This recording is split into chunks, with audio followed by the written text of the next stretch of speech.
We thought we'd seen it all in Australia. It was, without counting, on South Australia. From the windswept sand dunes of the Southern Ocean to the massive opal mines in the desert, looking like a madmax set. On the tracks, we reconnected with old friends, met new ones, endured searing heat and heavy rains, and discovered wildlife and landscapes that we are not ready to forget. And we're about to show you why. We are Nick and Mathilde, and we've left everything behind to travel the 7 continents with our Land Rover Defender, the Albatross. Europe, North America, South America, Antarctica, Australia, Asia, and Africa. A world tour for real. We want to see it all. This is day 965, and we are in South Australia. This is the next Meridian expedition.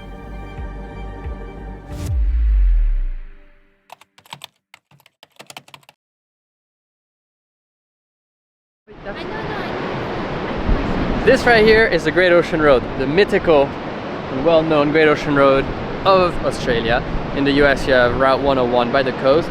This is what we have here in Australia. So it goes from Melbourne all the way to Adelaide. It's great because it's great. It's ocean because it's next to the ocean, and it's probably one of the most famous roads of Australia.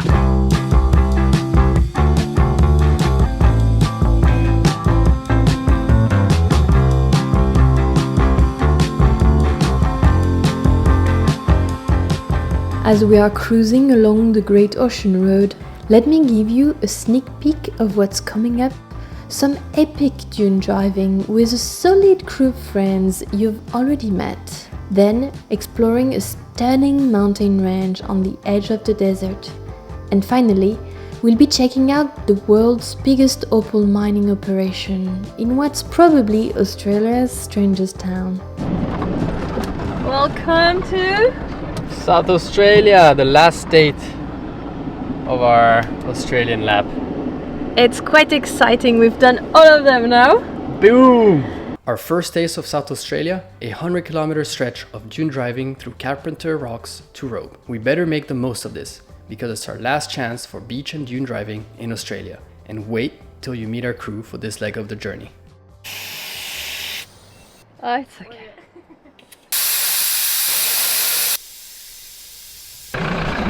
Last time we saw Katie, she was killing it on the rocky tracks. So where are you from, Katie? Scotland, but I'm living in Australia for, well, I have done for the last year and a half. Hello. Last time we saw Matt, we were on really good tracks, on the rocky tracks, and he was just killing us all. And now we have a new guest, Taffy. Ready for the sand? Oh, we're gonna destroy it. Cool. We're gonna kill it. Thank you guys. Yeah. Are we good to go? I'm good to go. Yeah, all good here as well.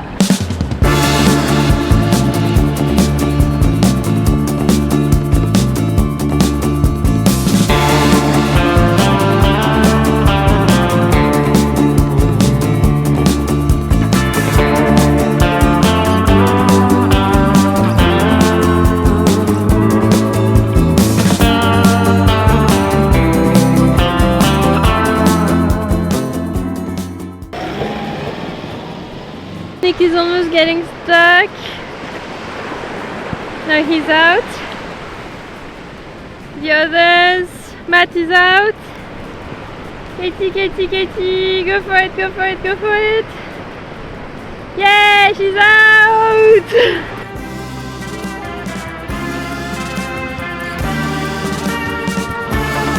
Keep you at the top of the hill.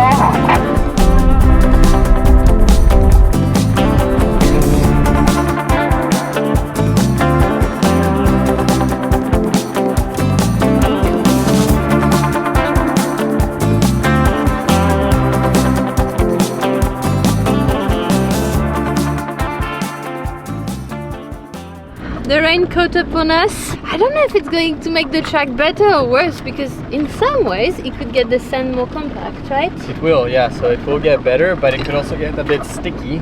So True. too much rain will definitely make it worse. And it's raining quite a lot, so We'll see, but you know what? It adds a little bit of spice to the challenge and the fun. The weather? Well, it's gone from bad to downright miserable. But it doesn't matter much, because as long as the crew is still smiling, we're good to go. The rest of this track is about to get even wilder.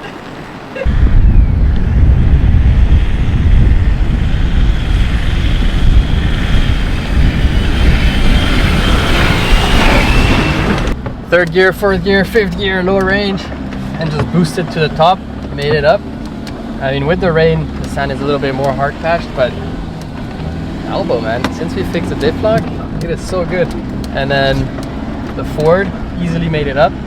And then Katie, halfway through the hill, she's like, oh no, no more power. So she changes gear, but then the clutch starts spinning and making a lot of smoke.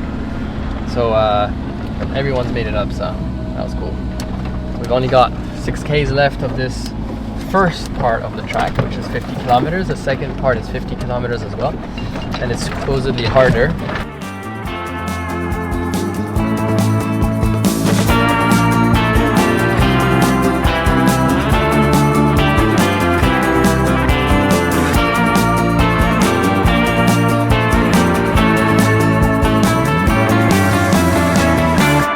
We've reached the end of the first leg, which is 50 kilometers, and I guess this is where we split with you, Katie. How was this day? It was sick. It's a little bit wet, but we're out here and doing it. I couldn't even be.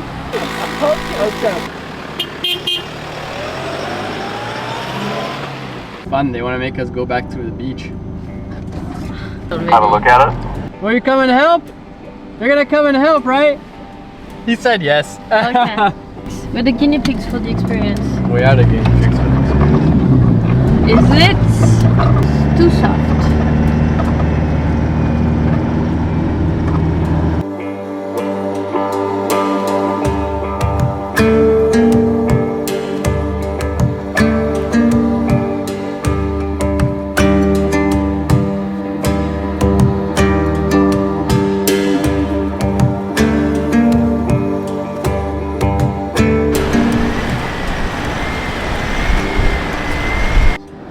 Got stuck on the beach. The waves are just here, and I think it's probably our biggest nightmare to get stuck in the waves. So Nick just stopped the car and deflated the tire, and is now making sure every conditions are reunited so that we can attempt to get out.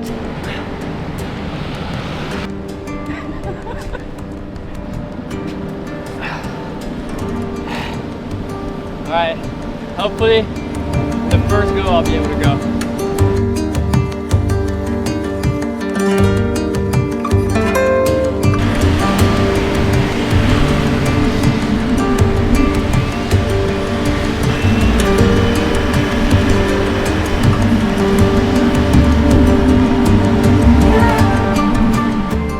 Another one? Oh, there we keep missing. Good stuff. What the hell's wrong with our hand? No, you know the strategy, you need to look at the elbow of the other person. Okay. Look at my elbow. Not Whoa! bad. Is that actually it? Let's do it again. Gotta confirm this. Oh yeah? Where'd you learn that? So, little stress or no stress?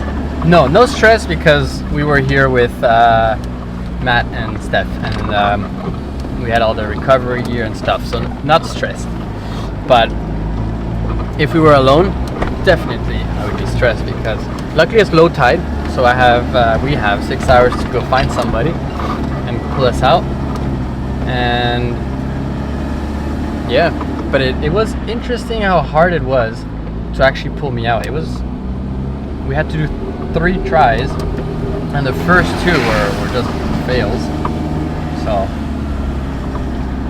interesting. Elbow getting recovered once again.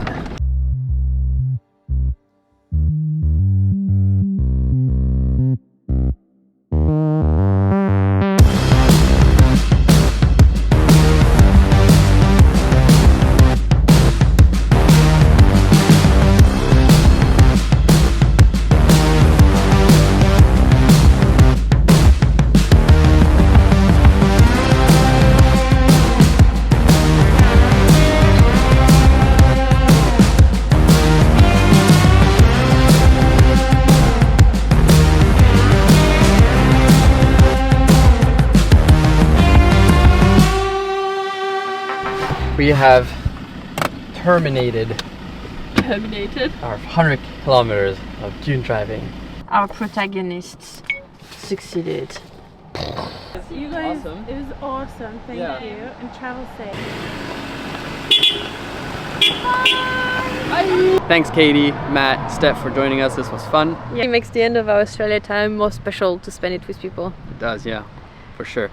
Maybe we'll meet someone else in the next 15 days, but who knows? All right, vamos. South Australian dunes, check. Now it's time to hit the road again. On our way to our next destination, the magnificent Flinders Ranges, we decided to take a break in Adelaide, the region's capital. Old churches, charming buildings, a beautiful botanic garden, and more old buildings. It's been so good the past few days to actually meet my aunt Bridget. I've never met her before, so Brigitte in French. We've been here for the past 2 days, so one more night tonight, and then tomorrow we'll head off on the big journey all the way to the top of Darwin. Quick tour of the house. So paddocks with cows on this one, horses on this one. This is where Mathilde's doing the tire rotation. Over here there's a little bit of a horse track. Over there are more cows, and there are also sheeps. And this is the house with 360 glass views. You enjoying the job? Me retrouver avec une Land Rover. Trop bien. Brigitte is a vet, and at the start of her career, she lived in rural Niger, driving a Land Rover Defender around. Epic, right? But soon it was time to say goodbye and head for the next adventure. Brigitte, Graham, thank you for having us. We start the long drive to Darwin.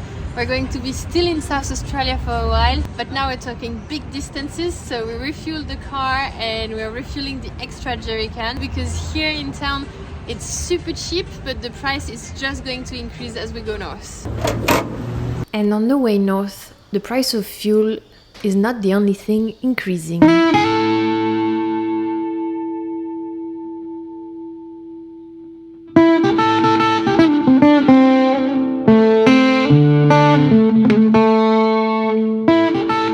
That's camp for tonight. It was a long drive, 42 all day. Now it is 7 p.m, 7:20, and it's 37 degrees outside. So It is so hot, and I hope tonight we will not be too warm, but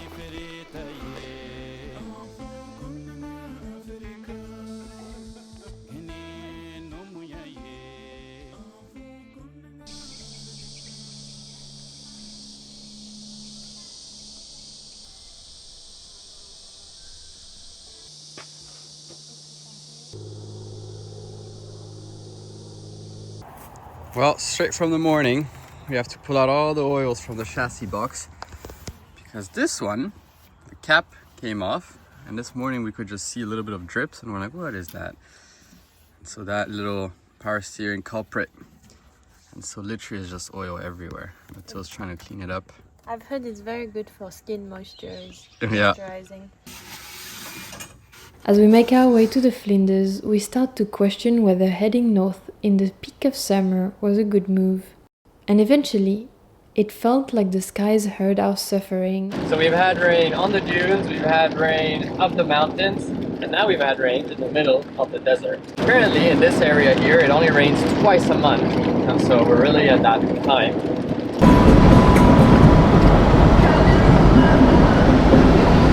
We had made it to the Flinders. Nice surprise at Flinders. That's a big eagle. Just on the road, an eagle who drinks. Yeah. That's what we call lucky. Like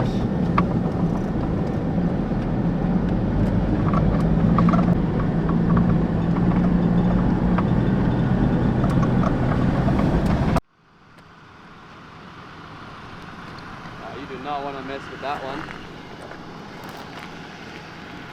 Oh,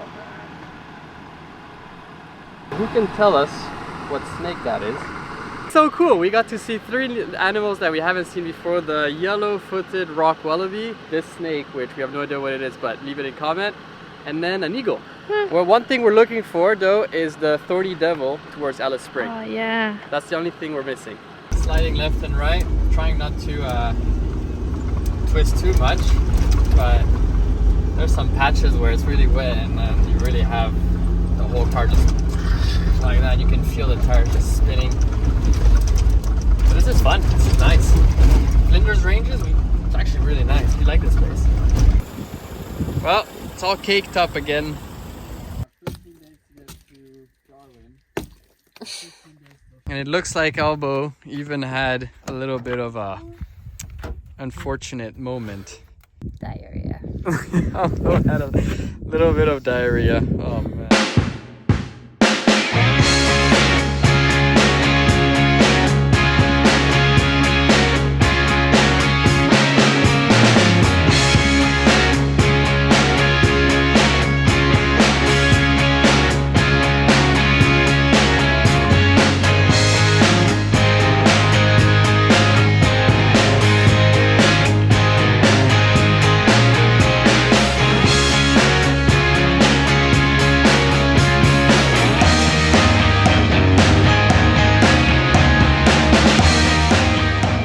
Just left the Flinders and we just got onto the intersection, which is now the highway straight to Darwin.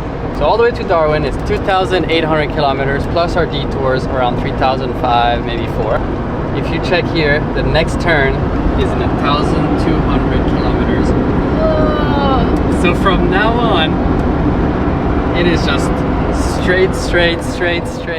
Straight road after straight road, just an endless desert stretching out ahead. We find ourselves deep in the heart of the real Australian outback, but under this vast emptiness, there is surprising things hidden beneath the surface. Our final stop in South Australia will take us to one of the world's largest opal mining operations in the bizarre town of Coober Pedy. Big truck taking the entire road. Oversized truck going to Coober Pedy, right behind you. Just curious on what's the process here. Come right up, you open the rear pilot, mate, then I'll let the front pilot know that you're there, and we'll get you around. Okay, thank you. I'll let the driver know you're coming. Come up on you now, Shannon. Okay. Make sure you keep 2 wheels on that black stuff, mate. Or 4 if you can. Stay on the bitumen halfway, mate.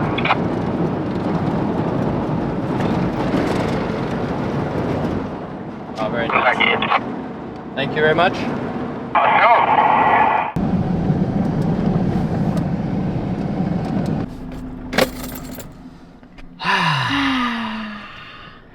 It's 38 Celsius now and it's 6 p.m. I guess we have to go out of the car now. Yep. It's time to talk about NordVPN. You will ask me, Mathilde, why are you talking about NordVPN when you're in the middle of the desert? Wi-Fi in this car. Still no Wi-Fi. You're right. It seems counterintuitive. It might very well be if you're thinking as NordVPN just as a tool to secure your Wi-Fi connections. We talked about it. Every time we connect to a public Wi-Fi, we connect to NordVPN and it encrypts your connection, and then you can navigate on the internet, pay things on the internet without worries. What are some of the other applications of NordVPN? I use them to save money. So now if I connect on my Starlink, my Wi-Fi in the car, every website will think I'm in Australia. So the websites will charge you Australian prices because they think, Australia earns a lot of money, so let me charge Mathilde a lot of money for this service. With your NordVPN app, you have the power of changing the country you look like you're connecting from. Peru, with Turkey, with Philippines, with Thailand, even with France or Portugal. Exact same services online can be cheaper. Last time I played around with the Adobe subscription, which was on average $20 to $30 less per month. So next time you have something to buy online service, hotel room, flight tickets, play around. We have an additional little bonus if you use the code NMX while purchasing a 2-year plan on NordVPN. You get 4 months extra. Click on the link, it supports the channel. Now I'm going to move because NordVPN doesn't seem to be protecting me from desert ants, and they're hungry and they seem to be biting and they're all around me.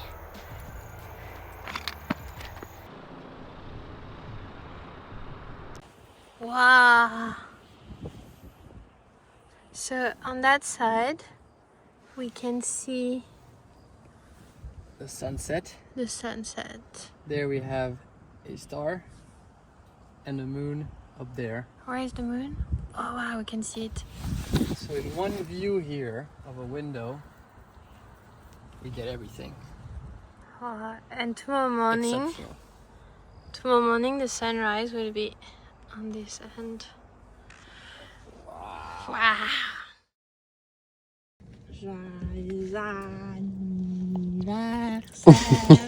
I'm 31. Wait.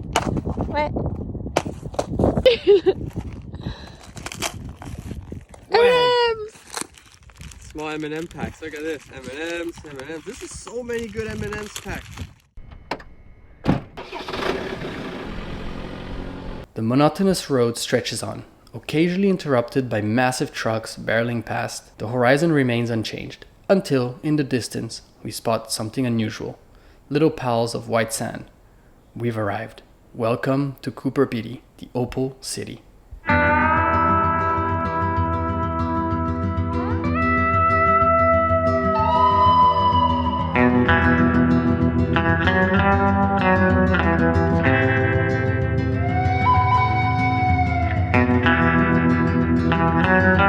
Maybe we should start digging if everyone digs like that. Yeah, next to all these little mounds, there's like a hole, and then they put in through like a big, there is. And they put in a machine and they excavate everything. Usually these are all privately owned families, and what they do is they set up the whole system together as a family. They go out there, they pick a location. You have to pay a permit to the state. Does it look deep? Whew. So you can't even see the bottom. No. Yeah. It's so dangerous. Yeah. It's so dangerous. It's super dangerous, and so that's what they said is that they make these big holes, and that's why there's all this, and then they just leave it there, and then they go to the next place. We're going to meet some locals of the place, so hopefully they can explain us more of how this whole thing operates, because it feels a bit like a Mad Max type of scene.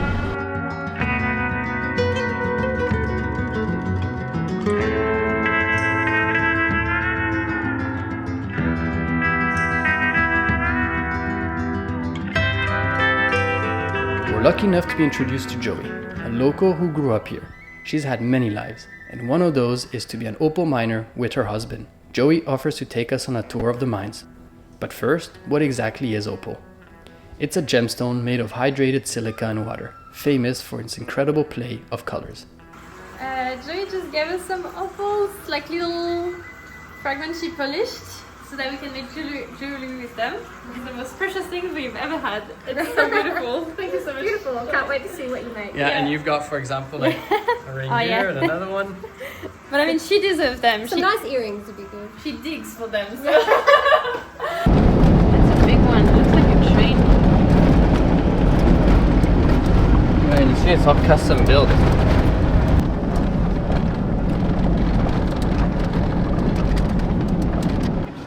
That's impressive. You must be thinking, where is she taking us? That's a big site. Yeah. So what is it? They found a lot here? That's why it's so big? Okay. He owns where they point in that square, so it's a rectangle plane that he owns. So Like people do these holes to find if there's potentially something. Yeah. And then people dig around if there's something. Yep, that's right. Okay, Yep. okay. And then we open it up with blasting and explosives, and then we just slowly take it all out. Nobody comes and tries to steal from you Oh or yeah, use your definitely, machines? yeah. Definitely. Oh, at night time, yeah, they're called night shifters. Really? They come Does and it they use your happen to you machines? as well? It doesn't happen to us. I don't think people are game enough, but Right. there's a lot of us. But we tend to spend times at night out there too if we're on opal. So if we're actually on opal, getting to the opal, there can be quite large blocks where we don't find anything, and we're chasing a fault in the ground. Okay, but when you find the opal, you don't leave. You're just taking it out. Yeah. Joey is far from the stereotypical miner you might imagine. An incredible human in the middle of the desert. And if you thought the people of Coober Pedy were interesting, just wait until you see how they live.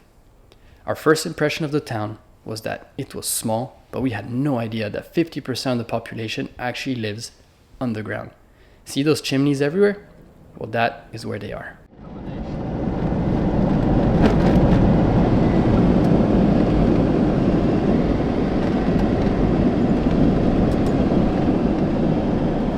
It's so warm that living underground apparently helps to balance the temperature.